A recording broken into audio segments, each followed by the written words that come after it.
Hello everyone and welcome back to another Dungeon Learner's Guide video. Today we have another Commander's Guild deck tech. This one is kicking down Rule 0. And if you haven't seen this before, what we're doing is we are going to scryfall.com, choosing a card at random from their website, working with a budget of $100 or less, and building a deck around a theme of the chosen card. So this week, our random card was actually Territorial Allosaurus, which is 2 green for a 5/5 dinosaur, and it has kicker for 2 and a green. And when it enters the battlefield, if it was kicked, it fights another target creature. So there were a couple of different ways we could go with this. I looked at making a fighting deck where we wanted to fight a bunch of stuff, looked at making a dinosaur tribal deck, but in the end I decided to go with the kicker mechanic. And there's a lot of powerful kicker cards in every color combination. And the two big kicker commanders are Hallar and Verazol for blue, green, and red, green. And I couldn't quite decide between the two of them. So in the end, we wound up going with all three colors with Illuna Apex of Wishes, 2 green, blue, and a red, for a legendary creature beast elemental dinosaur, 6/6 with mutate for 6 mana, flying, trample, and whenever it mutates we exile cards from the top of our library until we exile a non-land permanent card, and we put that card onto the battlefield under our control. Illuna is technically the commander for this deck, but as the name of our deck implies, what we really want to do is run Hallar and Verazol as partner commanders, even though they're not legally partner commanders, which is why we would Rule 0 this with our table, make sure we talk to the other people we're playing with, make sure they're okay with it, and if they're not, we have Illuna in the deck as a backup. But ideally, we have these two creatures in our command zone together. And Hallar the Firefletcher is 1 red-green for a legendary creature elf archer, 3/3 with trample. Whenever you cast a spell, if it was kicked, you put a +1/+1 counter on Hallar the Firefletcher, and then Hallar deals damage equal to the number of +1/+1 counters on it to each opponent. Verazol is X green-blue for a legendary creature serpent for a 0/0, but it enters the battlefield with a +1/+1 counter on it for each mana spent to cast it, and that does include commander attacks. And whenever we cast a kicked spell, we may remove 2 +1/+1 counters from Verazol, and if we do, we copy that spell, and we may choose new targets for the copy. And it does include permanent spells, so if we kick a creature and we copy it with Verazol, we get 2 copies of that creature. So these two cards are going to be working together. Verazol hopefully giving us tons of extra benefit from our kicked spells, copying everything, and Hallar being able to do a bunch of damage to the table and hopefully close out the game. So they're both very important to what we're trying to do. Now, since our main theme is kicker, obviously, we do have some other themes, but you can guess we have kicker, we have some more kicker, and of course, even more kicker. All of our themes in this deck work and revolve around kicker. In fact, I don't believe there's a single card in the entire deck that doesn't either have kicker or care about kicker. So we went very, very heavy with the theme this week. Now, that's not to say that there aren't some minor themes within the kicker cards themselves. The first one, Saproling Infestation, is 1 and a green for an enchantment. Whenever a player pays a kicker cost, we may put a 1/1 green Saproling creature token into play. Usually that's only going to be us, but if our opponents do decide to kick some of their own spells, we still get Saprolings, we get to make tokens, and we're able to have a bit of a board because of our kicker spells.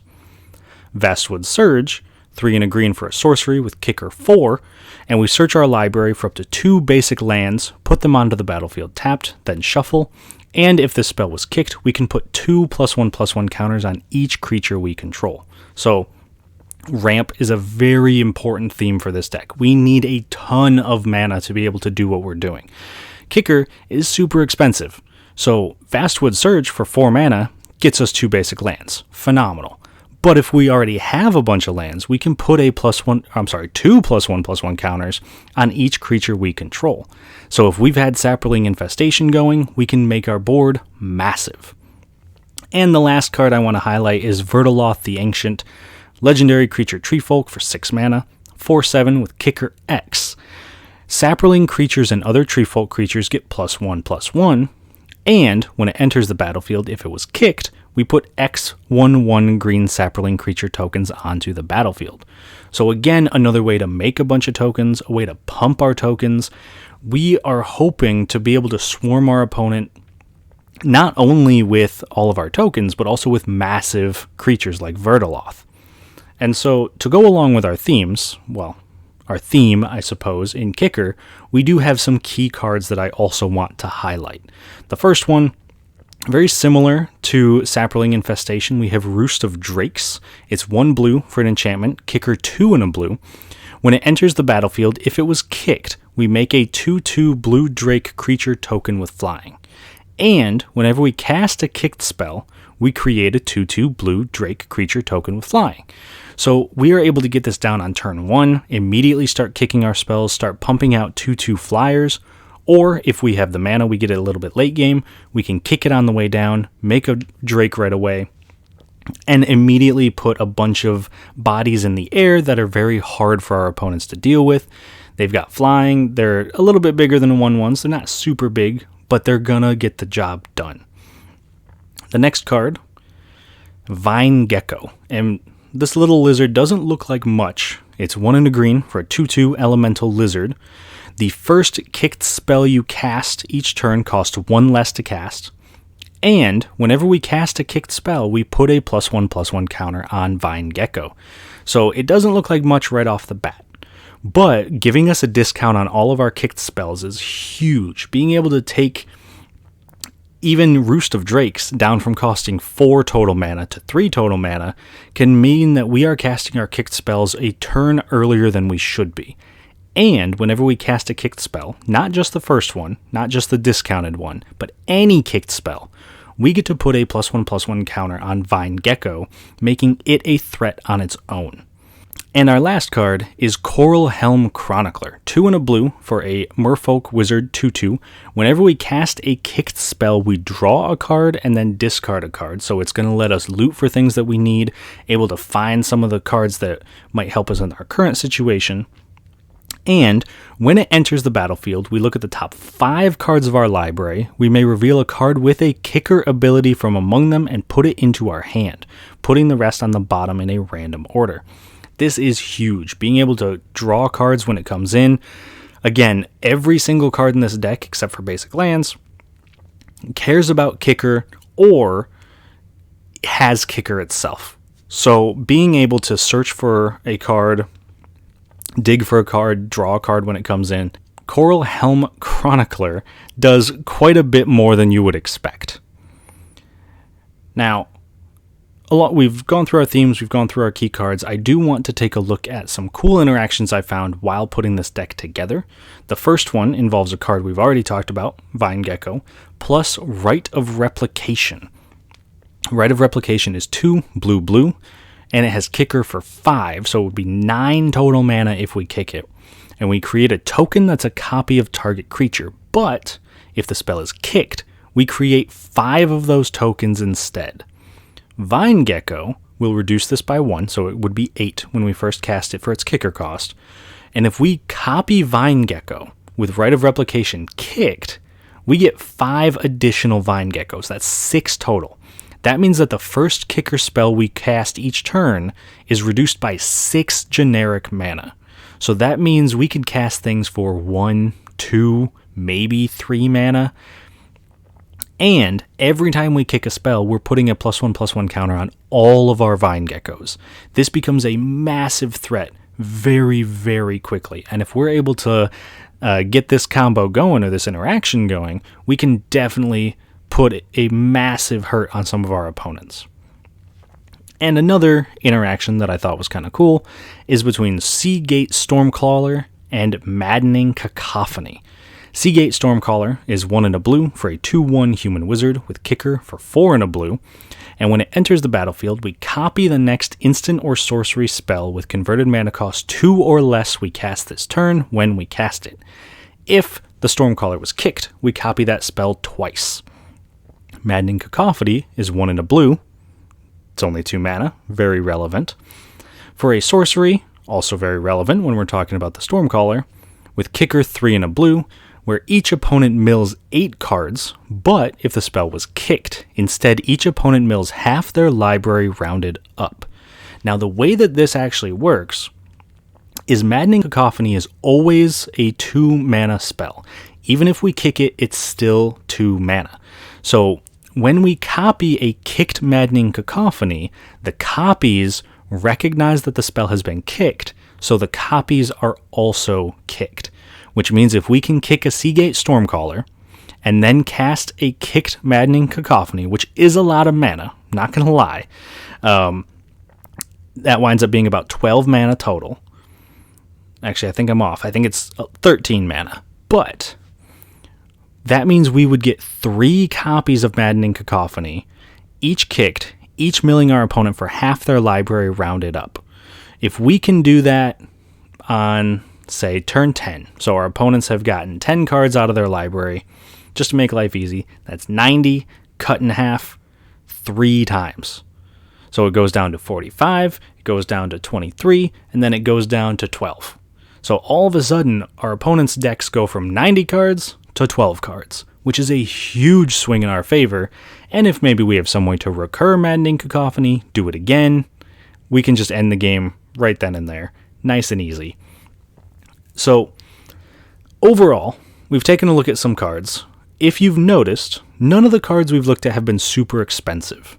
And that's because in the end, our total deck price this week is only $39.13. This is an incredibly cheap deck. And the most expensive card is, believe it or not, Rite of Replication, which is only $3.36. So if you are looking for a super cheap deck that is incredibly fun to play, because I have tested this deck out a couple of times, it is very fun. You get to do some crazy stuff. This is a very good deck. Obviously, if you did want to cut it down even to like $36, you can cut Rite of Replication, but I would argue that it's a very powerful card, especially for the cost, and it's only about $40. It's still very cheap, very easy to put together, so I highly recommend this deck. And what we're going to do, just so you can get a sense of how the deck actually works, is we are going to jump into a game. We're going to test it out against 3 opponents. We are going to play a game against Orvar the Allform, which is a deck run by Bilal, Lord Windgrace, which is a deck run by Jason, and Jarina Kudro, which is a deck run by Lena. So these 3 commanders, I've played against Lord Windgrace and Jarina before. I have not played against Orvar. I am very interested to see how that one goes. But Orvar, I would expect, has a lot of copy effects. They probably want to target their own things. They've got some cards that are probably going to be very good targets to copy. So I'd imagine that's something to keep an eye out for. And Mono Blue, not great to see when we want to be casting massive spells. You know, a single counter spell can just ruin our day. So definitely keeping an eye out there. Lord Windgrace, a Lands Matter deck. Jason's deck in particular, I've played a few times. It's very powerful. He's able to continuously get advantage with his lands, being able to recur them, being able to get a little bit of extra advantage out of the stuff that he's doing. So hopefully we can kind of outspeed him, or at least make our creatures bigger than his. And Lena's Jarina deck is the human tribal deck. It's very quick, very powerful. I would expect a lot of very big humans very quickly. Hopefully we can deal with that. Again, I think our goal is just to kind of make our creatures a little bit bigger than hers. So hopefully we can do pretty well in this game. I hope you guys do enjoy it, but we'll jump into that, and I will talk to you guys after we're done. At the start of the game, Bilal goes first, followed by me, Jason, then Lena.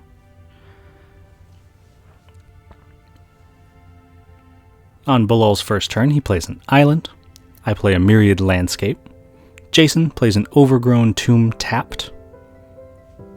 Lena plays a mountain. Bilal plays an island, and then casts Invisible Stalker. I play an Exotic Orchard, and cast Vine Gecko. Jason plays a Mountain Valley, and then returns Overgrown Tomb to hand after mistaking it for a Gruul Turf. Lena plays a Boros Garrison, returning a mountain to hand. Bilal plays an island, and then casts Burnished Heart before attacking me for 1. I play a Throne of Makindi and attack Jason for 2.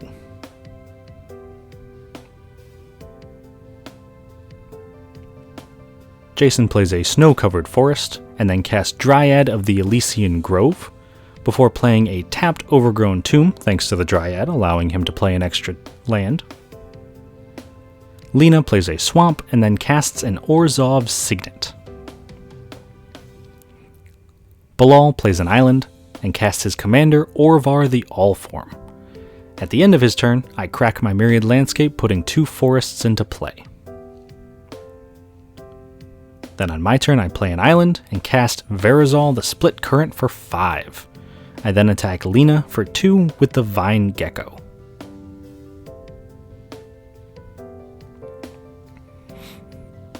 Jason plays a forest and casts his commander, Lord Windgrace. He then activates Windgrace's +2, discarding a non-land card to draw a card, and then plays a Field of the Dead, getting him a 2/2 zombie whenever a land enters as long as he has 7 different lands.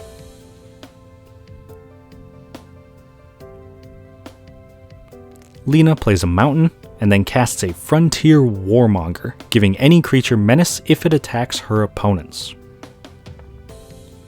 Bilal casts Cerulean Wisps, targeting Burnished Heart, to turn it blue, draw a card, and make a copy of the heart with Orvar's ability. He then plays an island, and casts Moonlace, turning Burnished Heart colorless again, and making another copy of it. On my turn, I kick a Maddening Cacophony, removing 2 counters from Verazol to copy it, so each opponent mills half their library twice. This hits Jason and Lena for 66 cards, and Bilal for 65. In response, Bilal cracks a Burnished Heart to put 2 basics into play, meaning he only mills 63 cards. On Jason's turn, he casts Ramunap Excavator, allowing him to play lands from his graveyard, so you could say I was helping him by milling him. This allows him to play Evolving Wilds and Creeping Tar Pit, making a zombie, and he then casts an Evolution Sage, allowing him to proliferate whenever a land enters under his control, before activating Windgrace's -3 ability, returning 2 lands from his graveyard to play, putting Cabal Coffers and Command Tower back into play, making 2 zombies and proliferating twice.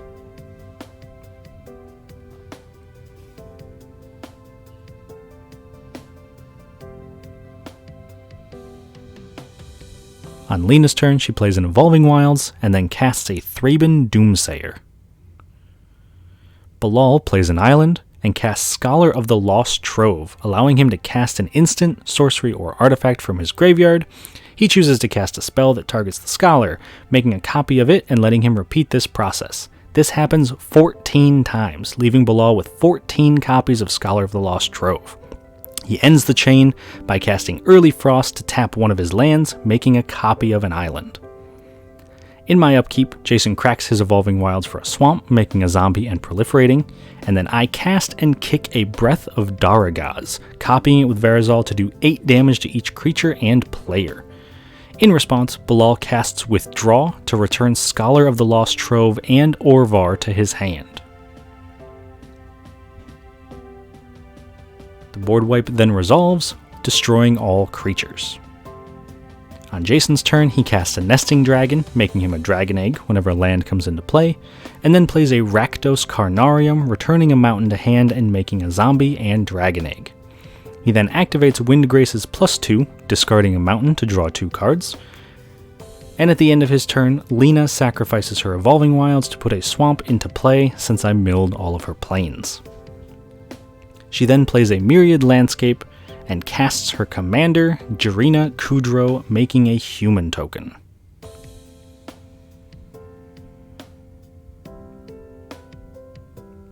Bilal recasts his commander Orvar, and at the end of his turn, I activate Throne of Makindi to put a charge counter on it. In response, Jason sacrifices his Rocky Tar Pit, putting a land into play and making a zombie and Dragon Egg. On my turn, I recast Verazol for 5. Jason activates Windgrace's +2, discarding a Gruul Turf and drawing 2 cards. He then plays Dragonskull Summit, getting a zombie and a dragon egg, before casting Thaumatic Compass. At the end of his turn, Thaumatic Compass transforms into Spires of Orazca. On Lena's turn, she casts Generous Gift, turning Lord Windgrace into a 3/3 elephant. On Bilal's turn, he casts Diluvian Primordial, allowing him to cast a spell from each opponent's graveyard. He chooses Regrowth, Maddening Cacophony, and Ruinous Ultimatum. This has him destroying all non-land permanents he doesn't control, milling each opponent for 8, and putting Naru Meha Master Wizard back to his hand, before moving to combat and attacking me for 3 with Orvar.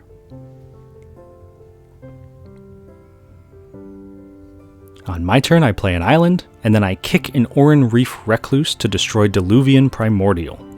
In response, Bilal casts Dive Down, giving the Primordial hexproof and making a copy of it with Orvar.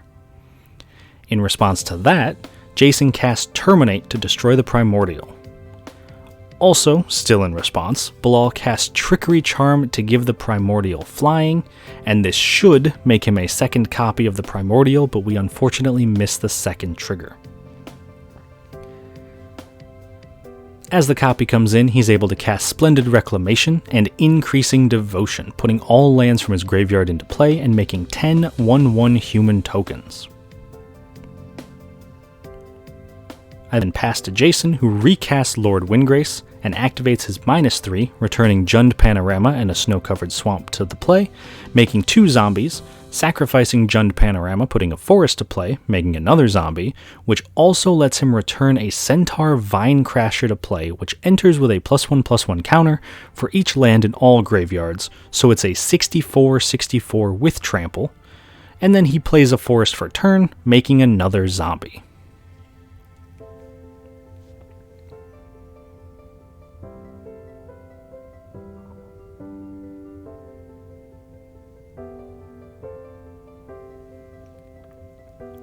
On Lena's turn, she casts a Zulaport Cutthroat, which drains each opponent for 1 whenever her creatures die, and on Bilal's turn, he casts a Wall of Frost, before recasting the Scholar of Lost Trove, allowing him to cast Trickery Charm, targeting the Diluvian Primordial, copying it again, and casting Assassin's Trophy to destroy the Centaur Vinecrasher, Blink of an Eye to bounce my Oran Reef Recluse, and Generous Gift to turn Field of the Dead into an elephant. He then moves to combat, and attacks me for 15 with his board.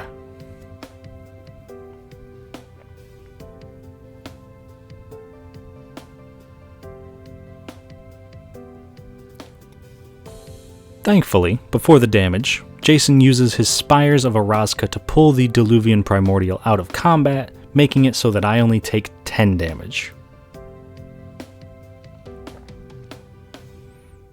On my turn, I cast Rite of Replication, targeting Diluvian Primordial, and in response, Bilal casts Jump on the Scholar of Lost Troves, copying it with Orvar, and casting Negate for free from his graveyard, countering my spell. I then cast a Saproling Migration, making 2 Saprolings, and in my end step, Bilal casts Jingitaxis Core Augur, making me discard my hand at the end of turn.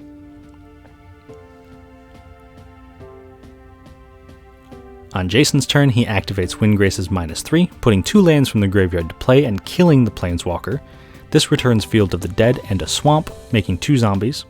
And he then casts a Blasphemous Act, doing 13 damage to each creature. Before that resolves though, Bilal jumpstarts Chemister's Insight to draw 2 cards, but he can't find an answer, so the board wipe resolves. This also means that Zulaport Cutthroat drains Lena's opponents for 1. And as a side note, I forget about my Saprolings here. They should have died in the board wipe as well, but unfortunately, I missed that one. Jason then casts a Sylvan Awakening, turning all of his lands into 2/2 creatures before attacking Bilal with all of them for 24 damage.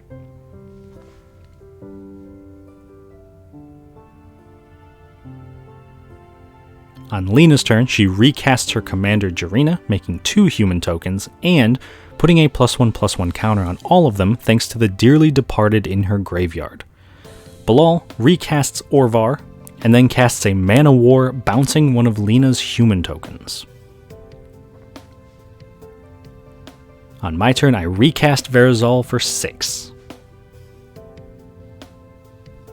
Jason recasts Lord Windgrace before activating his -3, returning a Forest and Jund Panorama to play, making 2 zombies, and then cracks Jund Panorama, failing to find a land, but returning Centaur Vinecrasher to play with 62 power.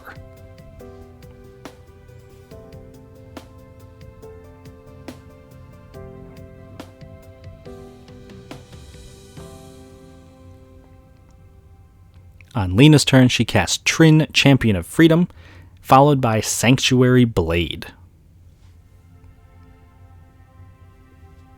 On Bilal's turn, he plays an island and passes. I cast our other commander, Hallar the Firefletcher, and pass. Jason attacks Bilal for 62, but before damage, Bilal casts Mage's Guile targeting the Mana War, making a copy of it, and casts Naru Meha to copy the spell, making another copy of Mana War, which he could not have done since he didn't technically cast the copy, but this lets him bounce Jason's Centaur and a zombie. Then, in Jason's second main phase, he recasts the Centaur Vinecrasher that was put into his hand. He also activates Windgrace's -3, killing the Planeswalker again, putting Jund Panorama and Rootbound Crag to play, making 2 zombies.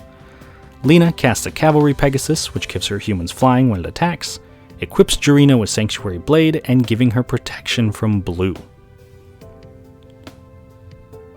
On Bilal's turn, he once again plays an island, fully flooding out at this point, and passes. On my turn, I kick a Kavu Titan, copying it with Verazol, putting a counter on Hallar, and doing 1 to each opponent. On Jason's turn, he attacks Bilal for 62 and kills him. This then allows Lena to attack me for exactly 17 in the air on her turn, killing me, and then Jason dies in his draw step since he has no cards left in his library, winning Lena the game. Whew, so that was a fun game. We got to do some crazy stuff. Our opponents got to do some crazy stuff. That was honestly one of the more fun games of Commander I've played in quite a long time. Being able to double up our Maddening Cacophony, milling everyone for about 66 cards was super sweet. I'm very happy I got to do that. Bilal was genuinely terrifying with his Scholar of the Lost Troves, copying all of his stuff, having a massive board. If we hadn't had that board wipe, we definitely would have died to that. Jason, even right up to the end when he was milling himself out, very powerful stuff, getting able to just make a ton of zombies, a ton of different tokens, being able to play tons of different lands each turn. And Lena kind of riding out to the end. Unfortunately, didn't get a lot of humans on board, but right at the end, she was able to build up quite the token army, just enough to take us out, letting Jason die to milling himself. But a very fun game, very chaotic, which is always a ton of fun. But I hope you guys enjoyed it. I hope you think the deck did pretty well. And if you have any questions or comments, please leave them below. I'm always happy to hear them. Please let me know if there's any videos in the future you'd like. If you have suggestions for specific cards that you would like us to build around, I am more than happy to take requests. We can do those. But other than that, I will see you all on the other side of the Dungeon Learner's Guide.